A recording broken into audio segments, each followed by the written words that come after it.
అయ్యగారు అయ్యగారు బాబు కూర్చోండి బాబు.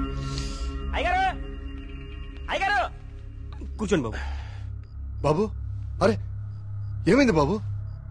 ప్రియా ప్రియా ఇదిగో నువ్వు వెళ్ళి దూది టించర్ పట్టరా. కార్తీక్ ఏమైంది? ఎవరైనా నీ మీద దాడి చేశారా? మీకెలా తెలుసు? ఊహించాను. నువ్వు భగవంతుడికి ఎదురెళ్తున్నావు ఊరంతా నమ్ముతోంది. అది కిట్టని వాళ్ళెవరో నీ మీద దాడి చేసుంటారని ఊహించాను. నీకెందుకు బాబు ఇవన్నీ? తిరిగి హైదరాబాద్ వెళ్ళిపోవచ్చుగా. వెళ్తాను అంకుల్. మీ ఊర్లో ఉండేది ఇంకా 8 రోజులు మాత్రమే. మీరు నమ్ముతున్న దేవుడి మీద గెలిచి వెళ్తాను. గెలవడానికి ఆ భగవంతుడి సాయం కావాలని నేను నమ్ముతాను. నువ్వు ఆ భగవంతుడి మీదే గెలుస్తానంటున్నావు. నీ ఇష్టం. వెళ్ళొస్తాను అంకుల్.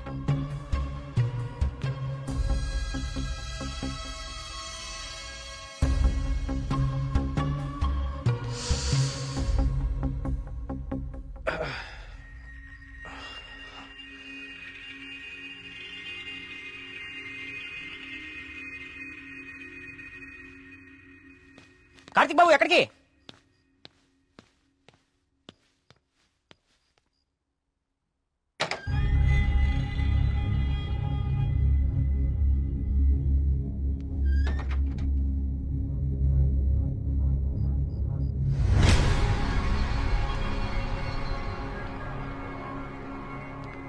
రండి రండి.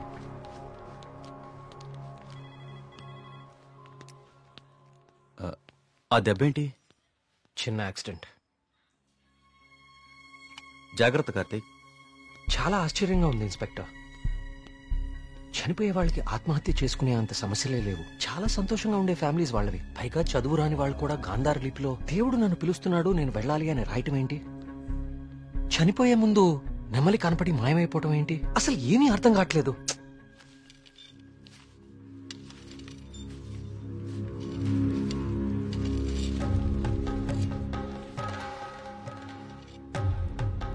సార్ ఇదిగోండి సార్ ఫైల్. ఇక్కడ పెట్టు. పోస్ట్ మార్టం చేసిన డాక్టర్ని అడిగాను.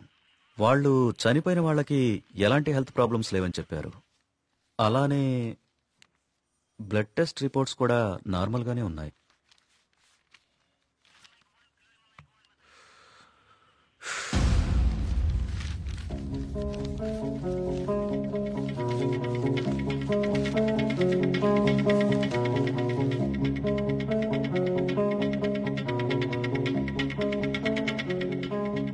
ఏంటిది? బాబు కొన్ని నెలల క్రితం మన ఊర్లో కొంతమంది వచ్చారు. వాళ్ళని ఏదో అంటారే. మన ఊళ్ళో ఎన్జిఓ వాళ్ళు క్లాసెస్ కండక్ట్ చేశారు. కొన్ని రోజుల క్రితం చనిపోయిన శ్రీనివాస్ ఆ క్లాసెస్ కు వెళ్ళాడు. ఆ ఎన్జిఓ రిసిప్ట్ ఇది. ఎన్జిఓవా? నేను వాళ్ళతో మాట్లాడొచ్చా? ఆ మాత్రం నాకు తెలీదా? ప్రతిదాన్ని అనుమానించడం కరెక్ట్ కాదు కార్తీక్. నన్నే అడుగుతున్నావు. నేనైనా ఎంక్వైరీ చేశాను. ఇన్స్పెక్టర్, నాకు ఛాన్స్ తీసుకోవటం ఇష్టం లేదు. నేను ఆ ఎన్జిఓ ఆఫీసర్తో మాట్లాడతాను.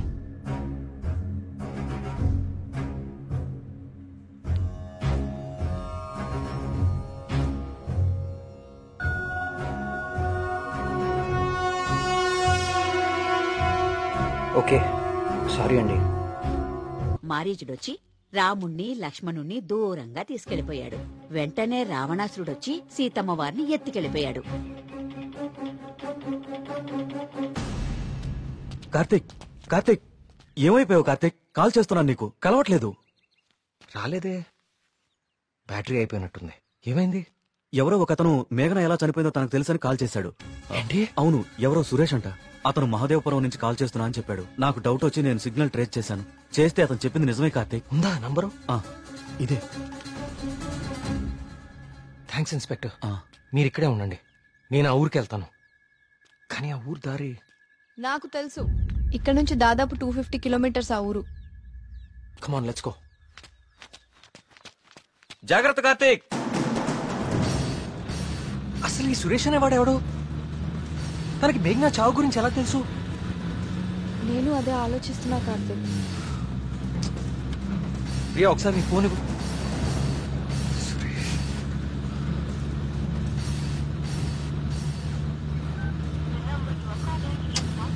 ఛ!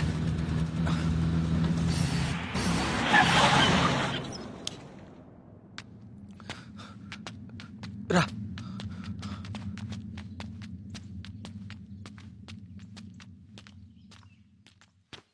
ఏమండి, ఏమండి? ఎవరు? ఈ ఊర్లో కొల్ల సురేష్ అనే మనిషి ఉన్నాడు. ఎక్కడున్నాడో చెప్తారా? ఇప్పుడే నాతో మాట్లాడి ఇలా వెళ్ళాడండి. అటా? ఇటే. నేనే అనుకుంటా. సార్, సురేష్ అంటే మీరేనా? సురేషా? నేనే. ఏం లేదండి, మీరు ఇన్స్పెక్టర్ ఫోన్ చేసి మేఘనాని ఎవరు చంపారో తెలుసని చెప్పారంట. ఇన్స్పెక్టరా? ఆడెవడు? ఏమండి, మేము చాలా కష్టపడి సుబ్రహ్మణ్యపురం నుంచి వచ్చాం. మేఘనాని చంపింది ఎవరో మీకు తెలుసంట. నువ్వెవరు? ఆ మేఘన ఎవరు? అది ఎలా సత్తే నాకేంటి? వాళ్ళు ఎవరో నాకు తెలియదు సార్. హైదరాబాద్ లో కూలి పని చేసుకుంటుంటా సార్. సెల్ ఫోన్ కూడా లేదు సార్. వదిలేండి సార్, క్షమించండి సార్. నేను ఇక్కడ ఉండగా మీ ఊర్లో మరో ప్రాణం పోనివ్వను. అవును, ఎవరో సురేష్ అంట. మహాదేవపురం నుంచి కాల్ చేస్తున్నా అని చెప్పాడు. సిగ్నల్ ట్రేస్ చేశాను. చేస్తే అతను చెప్పింది నిజమే కార్తీక్. ప్రియా, మనం అర్జెంట్ గా సుబ్రహ్మణ్యపురానికి తిరిగి వెళ్ళాలి. ఎందుకు? సురేష్ అనేవాడు ఎస్ఐకి ఫోన్ చేయడం అబద్ధం. That inspector knows something. అతనికి ఆ ఆత్మహత్యలకి ఏదో ఒక సంబంధం ఉంది. Let's go.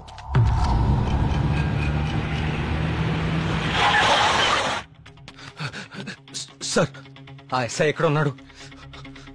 అతనికి ఈ ఆత్మహత్యలకి ఏదో ఒక సంబంధం ఉంది సార్.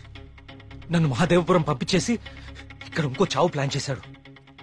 అతను ఆపాలి సార్, అతను ఆపాలి. ఈ ఊర్లో ఇంకొక్క ప్రాణం కూడా పోకూడదు. ఏం మాట్లాడరేంటి సార్? చచ్చిపోయాడు బాబు, చచ్చిపోయాడు బాబు. నువ్వు మహాదేవపురం వెళ్లిన కాసేపటికే ఈ విషయం జరిగిపోయింది.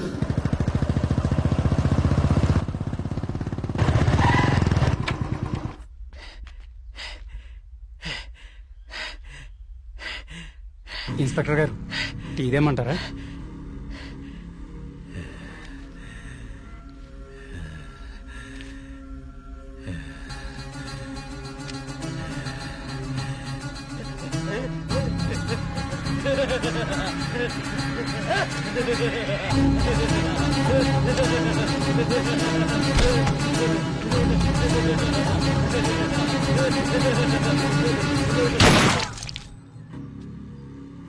ఇంకొక ప్రాణం కూడా పోదని మాటిచ్చావు. ఇప్పుడు ఊళ్ళో వాళ్ళకి మనం ఏమని ధైర్యం చెప్తాం?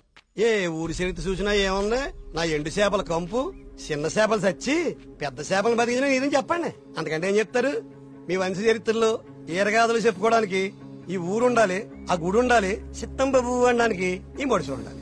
కానీ వర్మ గారు, మీకు ఊడిగా చేయడానికి కూడా మడుసులు మిగడం లేదు ఈ ఊళ్ళో. ఎమ్మెల్యే గారు, మీరు నన్ను అపార్థం చేసుకుంటున్నారు. ముందు మీరు సరిగా అర్థం చేసుకోండి. పోతున్న పేనాలు గుడిసిల్లోయి, కోట్లో కాదు కదా. అందుకే మీకు అర్థం కావట్లేదు. అయినా ప్రశ్నకి సమాధానం చెప్పండి. ప్రమాదం అని తెలిసి ఈ ఊళ్ళోనే ఎందుకు ఉండాలి? ఇన్ని పేనాలు పోతున్నా ఏ స్వార్థంతో మీరు జనాల్ని ఈ ఊరు వదిలి అనుకుండా చేస్తున్నారు? చెప్పండి సమాధానం. వర్మ గారు, గుడి దగ్గర చిన్న పూజారి ఆత్మహత్య చేసుకోవడానికి ప్రయత్నించాడు.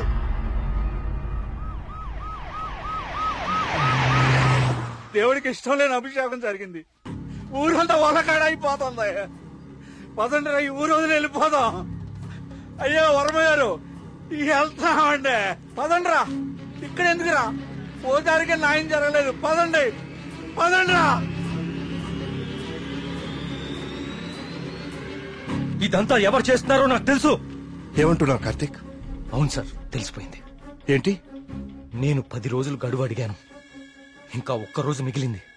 24 గంటల్లో ఈ ఆత్మహత్యలు వెనుకున్న వాళ్ళని రెడ్ హ్యాండెడ్ గా మీ ముందు నిలబడతాను.